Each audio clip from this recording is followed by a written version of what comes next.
Hi, hello, good evening. I don't know what the quality of the sound or the video is like. I can only apologize. I've been trying to experiment with the lighting and the sound to make the live web chat more clear and concise. Now, I apologize if you can hear the TV in the background. As people may or may not be aware, it is the school holidays, so I am allowing my little boy to stay up a little bit longer. So obviously what I talk about will be a little bit more case sensitive.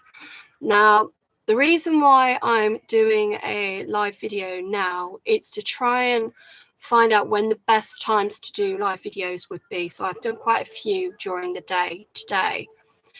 But one of the questions that people have been asking me is, how has my appeal been going with the Department of Work and Pensions? Hello, thank you for joining. And what has been the outcome of my appeal? Well, at the moment, a decision has not yet been made. And the reason a decision hasn't been made is because from the moment you make the appeal, which the first stage is what they call a mandatory reconsideration, it takes up to 6 to 8 weeks for that to be decided. If then you're not happy with what they call a mandatory reconsideration, you then have to go down what is called the appeals procedure, where you may or may not be asked to go to court, which is what I had to do in 2021. I was just rereading my old appeals letter. And so then what happened with me when I did go to court, I was awarded personal independence payments. And then my claim was then what they call backdated. So it got backdated from the 14th of December 2023 to the 15th of December 2020. So when people are saying that the decisions that are made by the Department of Work and Pensions are done within a certain time period, that will give you a time frame as to how long it takes to actually claim benefits. So although I was awarded those benefits back in 2023, they should have been given to me in 2020. So when I'm saying, with all the changes that are being made by the Department of Work and Pensions at the moment, they are affecting people. They're not just affecting people for a few days or a few weeks. We're talking years of people basically being told, you're not sick, you're not elderly enough, you're not vulnerable enough, you're not entitled to claim anything. And now the first time I applied for personal independent payments, I think it was still called disability living allowance, I was 18. I'm 40 now. And again, I got told, no, you're not entitled. So straight away, I just took the letter as being at face value and put it to one side, forgot about it. Then a few years later, my health condition got worse again. So I reapplied, got told I wasn't entitled, put it to one side, forgot about it. I probably did this about 5 to 6 times since the age of 18. One, because I'd never heard of disability living allowance or personal independent payments. And 2, because I did not understand how the system worked. Now, this is basically what personal independent payments is for. Now, the reason I'm able to read this is because it is in a format that is legible for me to read. So it's on green paper, and it is a large Department of Work and Pensions, so that I can put in my appeal. So until that paperwork is reissued to me, which I've been waiting for since the 19th of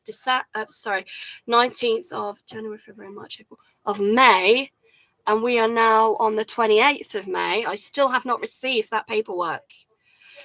So I am just literally going off my old claim. Now, my old claim was dated the 14th of December 2023, December, the 15th of December 2020. So that gives you an idea of the time frame that people are having to wait to be awarded benefits from the Department of Work and Pensions. And this is just one example of a benefit. This isn't universal credit or any of the other legacy benefits. This is personal independent payments. Now, what it says is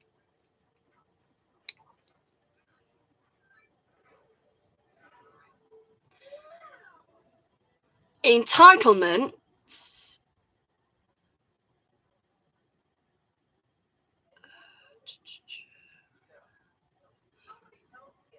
to the daily living component of personal independence payment is based upon your ability to carry out 10 daily living activities. Right. For each activity, there is a list of descriptors. Descriptors are sentences which describe how much support and the type of support you need to do the activity. Each descriptor has a point score. The number of points you get depends on how much help you need. And what it says after that, which is what they don't tell you, and this is what I never knew when I applied in the past, is it will then say to qualify for the daily living component at a standard rate, you need to score between 8 and 11 points in total. So that is 8 to 11 points. And that is basically, so personal independent payments will say, right, you have scored between 8 to 11 points in needing help with your daily living. And what I got, for all I know, I mean, I've spoken to people where they've said, oh, I scored 7, I scored 5, I scored 6, I scored 2. And if I had known what I knew now, and this is what I will say to anyone, do not take their first answer as being gospel. Now, when I appealed, I had to go to court. It wasn't the first time I'd been to court. I have been to court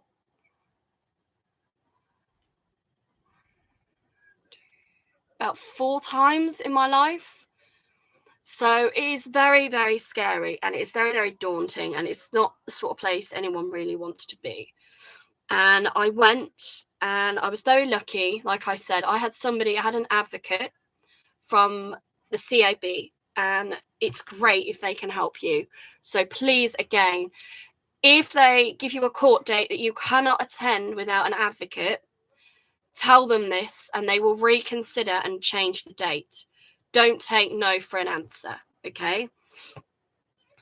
And so I was very lucky. I had an advocate. She was a lovely lady.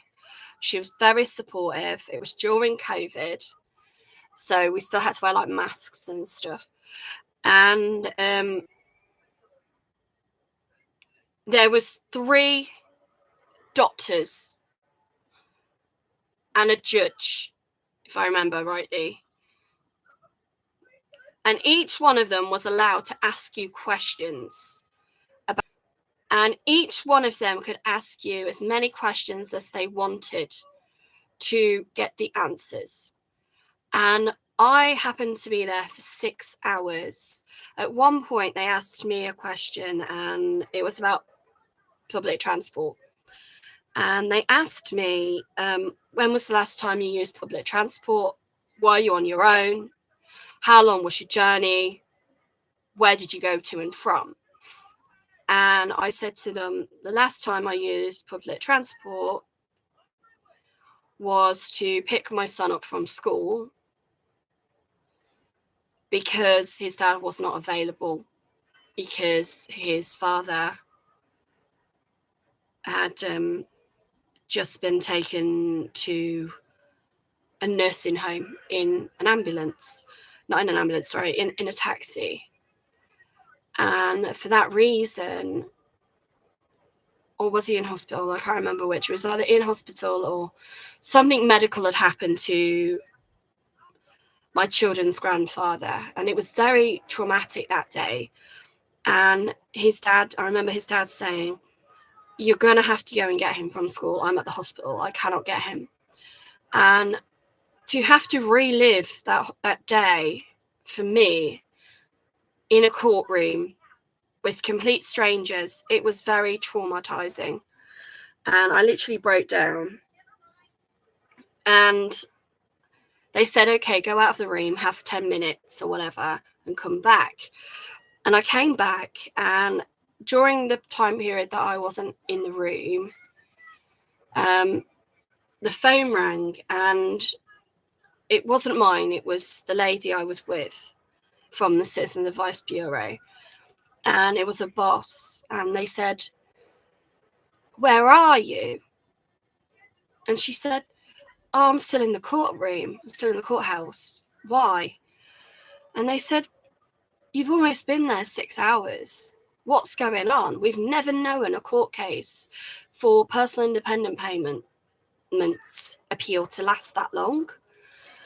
And we went back in, and I was there for another hour.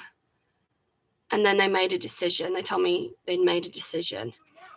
And she kept saying to me whilst we were waiting to go back in, just breathe. It's okay. I'm here for you. No matter what happens, we'll help you. If you've got to appeal again, we'll help you appeal again. She was absolutely amazing. And to be honest, that's probably the first time I've had anyone from the CAB office be so supportive. And I ended up getting what they class as the minimum amount of points, which is 8. So to claim independent personal payments, the minimum amount of points that you can get, minimum amount of points you can get is 8. And the maximum is 11. So this is the other reason why I'm in the processes of appealing. So I'm in the first stage. So if you've only just joined me, the first stage is what they call a mandatory consideration. So you have to ring them up and go through the form with them and say why you believe you should have been awarded 8 points, or 11 points, or anything in between 8 and 11.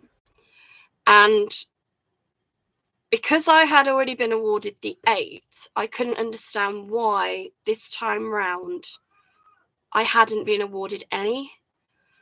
So I was literally back to square one with them again this year.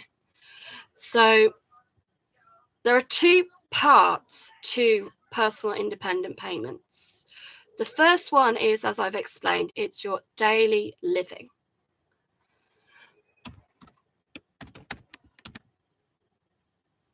And that is basically anything you may need help or support with on a daily basis.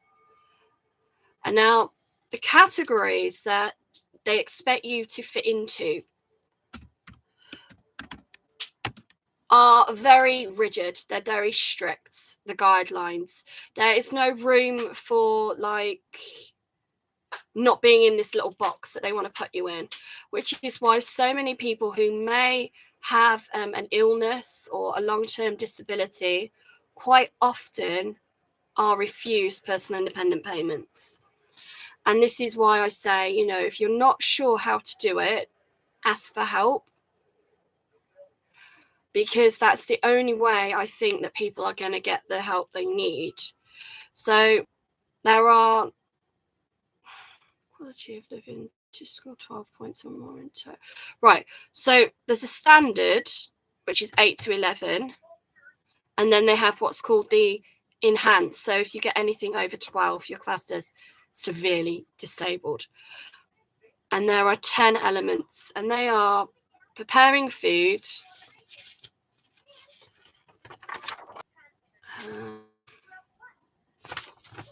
sorry, I'm just trying to figure out how they've done this. Right, okay. Taking nutrition, managing therapy or monitoring a health condition,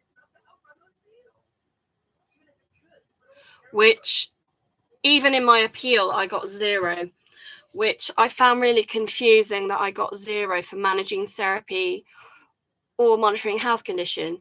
Because at the time I was appealing in 2021, I was still under the mental health team. So they didn't even take that into consideration. Washing and bathing, managing toilet needs or incontinence, dressing and undressing, communicating verbally, reading and understanding signs, symbols, and words, engaging with others face to face, making budgeting decisions, and that is that bit. Now, the second part, which again, entitlements to mobility of personal independent payments, is based upon your ability to carry out 2 mobility activities. For each activity, there is a list of descriptions. Descriptors are sentences which describe how much support and the type of support you need to do the activity. Each descriptor has a point score. The number of points you get depends on how much help you need. To qualify for the mobility component of the standard rate, again, you need to score between 8 and 11.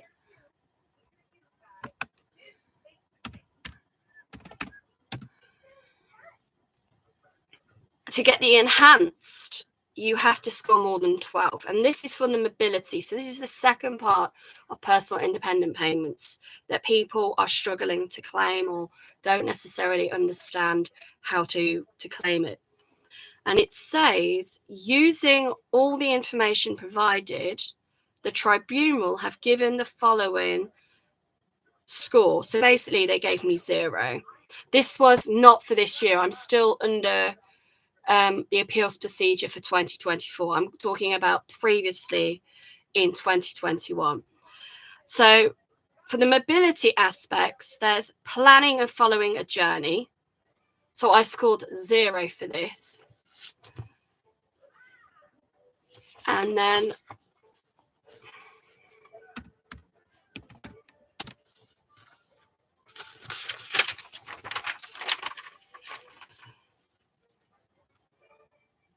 moving around is the second one.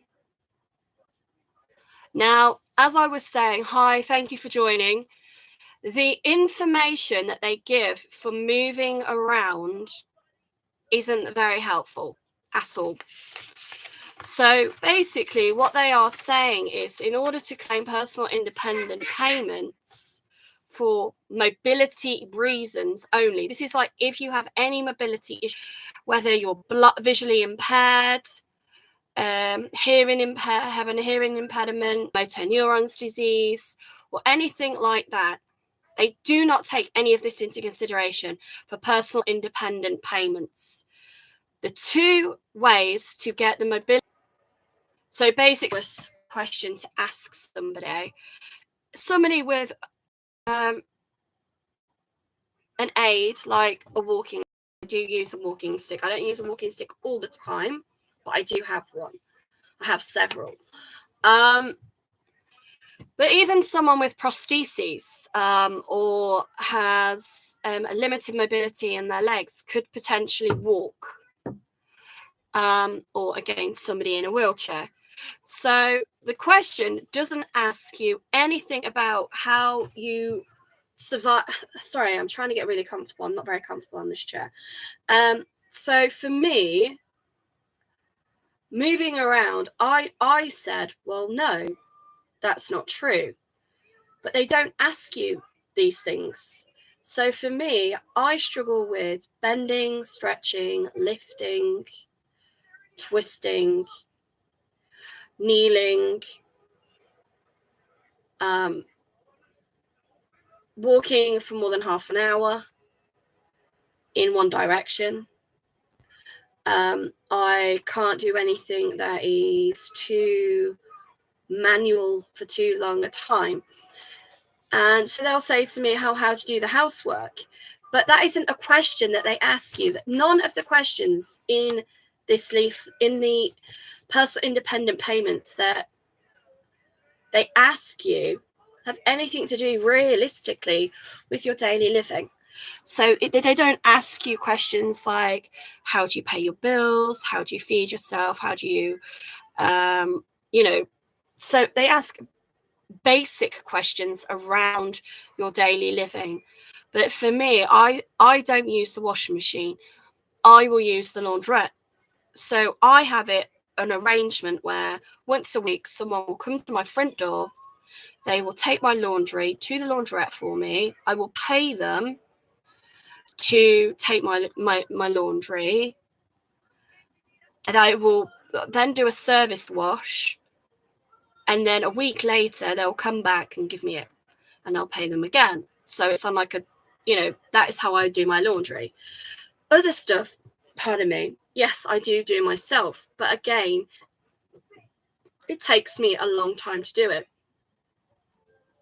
Because I cannot bend, I cannot twist, I cannot stretch, I cannot reach up for long periods of time. I can't be too weight bearing on my legs. And I said none of that, even now in 2024, the information and the way that people are assessed for benefits hasn't changed. And it's still very kind of like rigid, very 1900s sort of, routine. And the only thing that has changed is the amount of hours that people are expected to work, which is fine. I don't have a problem with that. I always said that, on average, people, if they are unable to work more than 40 hours a week, which is like classed as full time, personally, I think they should be allowed to claim some form of financial support. And I've always said that if, regardless of what job you do, at national minimum wage should be 35,000 a year, say, for an example, and anyone earning less than 35,000 a year should be entitled to financial aid. Again, as a couple, if they're saying two people should be earning 70, I think it is. So if you as a couple are not bringing in 70,000 a year after tax, then you should be entitled to financial aid. I think that all children are people who are on the poverty line. And I've always said it, and I will say it again, that in order for somebody to be independent and not be at risk of being treated unfairly or being in a risk of being in a relationship or in an employment they don't want to be in, that the savings expectation. And the reason I think it should have dropped to 12 is because, as I was trying to explain to somebody, if somebody was entitled to by law to have £12,000 in savings. That works out at roughly £1,000 a month. That I can work out myself, or is unemployed, or has to take time off work due to ill health. As long as they've got 12 grand in the bank and they've had to take a week, a month, unfortunately, a lot of this has been axed now by the government. So they are forcing people to look for jobs and employment, amenable in helping people get back into employment. So if, say, for example, somebody redundant, say they've being a teacher, and all of a sudden the school have, or the college or the university can no longer afford to. We don't care if you've been a teacher and work at McDonald's. I mean, whoa, talk about kicking the teeth. Yeah, sure, we're more than happy to take on this person. Whereas you need to have a level 2 food hygiene certification. And as far as I'm aware, the Department of Work and Pensions are not then going to say to this person, oh, we will pay for that qualification, just so you can then go and get that job. What they will do is expect you to pay for it yourself. I had a disability caseworker who I went to see once a month, and they were absolutely amazing. And then all of a sudden, the government decided to cut that funding, which meant anyone who was previously under a disability sort of caseworker, that service, it then said in order to get support if you were disabled, you had to access it through other services that were available, which, although they say partnership coming to go to these separate organisations, they weren't as supportive as they made out to be. Some of them, to be honest, were very, very rude, very, very judgmental, not just to me, but to other people. And the people that went there, a lot of them were very ill. They were very sick. They were very vulnerable. They were from the age of, some of them were 16. Some of them were disgusting. And a lot of them went for about a day or two. And then they stopped. I've had a job my whole life. It's not my fault that the company I work for, and now I've got to look for another job. I'm not going to have somebody who's like straight out of college tell me how to look for work. And so there was a lot of like us and them sort of attitude, which is quite sad, really. But I could see where they were coming from, because it wasn't, in my opinion, very productive. And once the funding dried up again, these services, they stop. So I'm going to leave it there for now. Hi, thank you for joining me. So if you want to replay the video, or you have any questions, I'm still here. So if you, all right, you've gone, okay. Then hopefully the information I've given you will explain how personal independent payment works. And like I want to say, the only reason I was able to read that out as best I could is because it was sent to me by the Department of Work and Pensions. Let me just fold that over.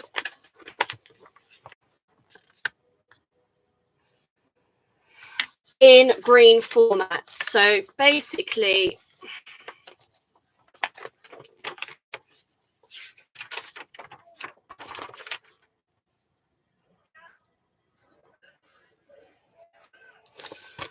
I'll just quickly show you this, because everyone knows who my name is by now. It is Katrina. So you can see that the font is quite large on the paper, and it's on green. So if the Department of Work and Pensions say they cannot change the colour paper that you need, or the font size for you to read the document, then they're not telling you the truth. Okay. So if you have any more questions or queries at any point, please, please, please just drop me a line. And and I will try and answer them. But like I said, at the moment, no decision has been made about reinstating my benefits. I am now on a 6 to 8 week waiting list. And during that time period, what that then means is that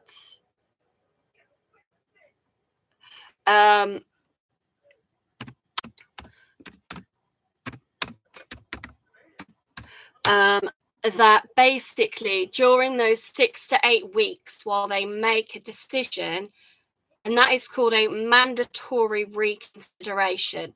So that is the first stage of appealing any decision that the Department of Work and Pensions take for you. You will not receive any benefits from the government at all. So anyone who has basically had their benefits stopped, you are then responsible for your own safety and well-being and trying to find money to support yourself during that 6 to 8 week period.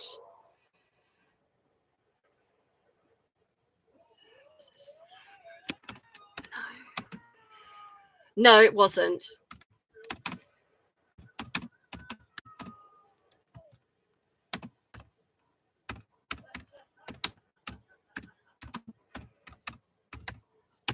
So I've just been asked, this is the first assessment that I've been through, and I just want to clarify, no, it's not. I have been in and out of support with the Department of Work and Pensions since the age of 16. Now, that unfortunately has changed.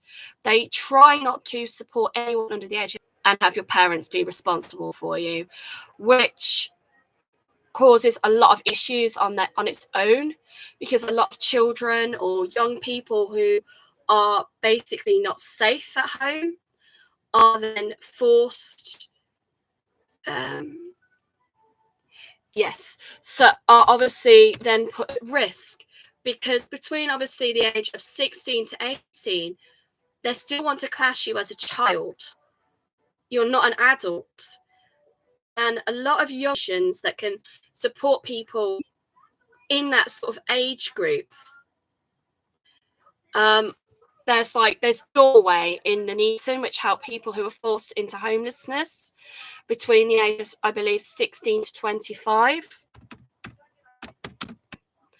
So we are all being forced to reapply under the new rules that the government have set since May of this year. Mention that they have been, but what's basically happened is, so myself and everybody else who's been now refused benefits, we've got to wait 6 to 8 weeks to basically be given any money paid back to us that we may or may not be legally entitled to claim. And a lot of people recently who are now also making that transition, and I was talking about those earlier in my previous videos. So if anyone wants to rewatch those, then please feel free to do so or ask any questions. Yeah.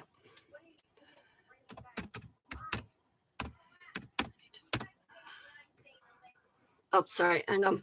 It's on my laptop's not letting me type, sorry. Hang on, give it a minute. But as somebody who is mentioning now, as rightly said, they know people that are waiting up to 18 months, that it is the 6 to 8 weeks before they make a decision. That is not true. And I explained that earlier when, I'm sorry, hi, nice to meet you. I know you've only just arrived. When I said the last time I ever sort of went through the appeals procedure was back in 2020. So, yes, I want to make that very important to people who are struggling, who are in this situation, that they are using 6 to 8 weeks as a guideline, medical records, who, again, in order to access them, that can take anywhere from 6 weeks over. That I am looking at least an 18-month turnaround, which is exactly what Dino, is it Dino? Sorry, I struggle with names, has said. You're absolutely right. It's 18 months. With some people, it's longer than 18 months. And during that time frame, people are for food banks, they're having to sofa surf, they're having to do whatever they can to survive, if and whenever possible. And during that time, obviously, people who are sick, who are elderly, who weigh. So it's really easy for people to say, oh, do this, do this, do this, do this, or do this. And then it's like, well, okay, you're saying do this, or do this, do them. But I don't mean to be rude or disrespectful to anyone, but if you've never been in that situation, it's really, really easy to have a kind of a very naive outlook on how things are. And, you know, and it is really, really difficult as well because it affects everybody differently. But one of the ways, obviously, it does affect people is with their mental health system. It is still very broken. It's still very fractured. And so, although, say, for example, somebody is trying to gain support because of a mobility issue, it is then taking them 18 months to get that way of life. So I am going to sign off. Oh, somebody else has come back. Hello, hi.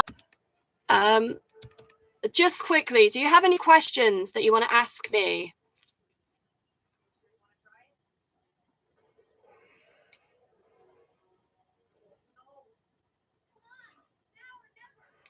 I think the laptop has got like a bit of slow-mo on it or something.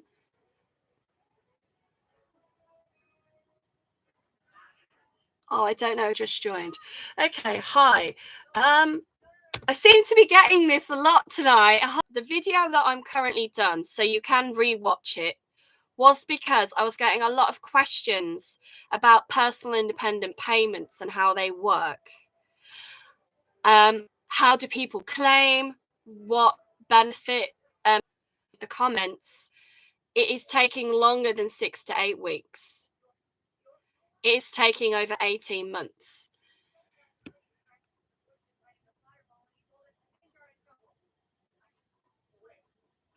Sound keeps cutting off. Okay.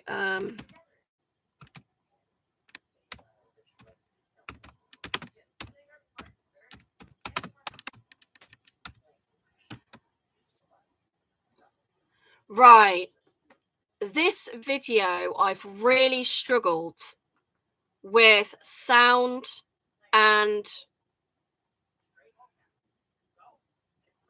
the obviously people seeing me. I can only apologize for that. My data is through my phone. And what I find is that when I try to record in the evening, that the data allowance and the way the data flows through my phone. So I can only apologize. So if you cannot hear what I'm saying, please feel free to type, speak as well, if that helps.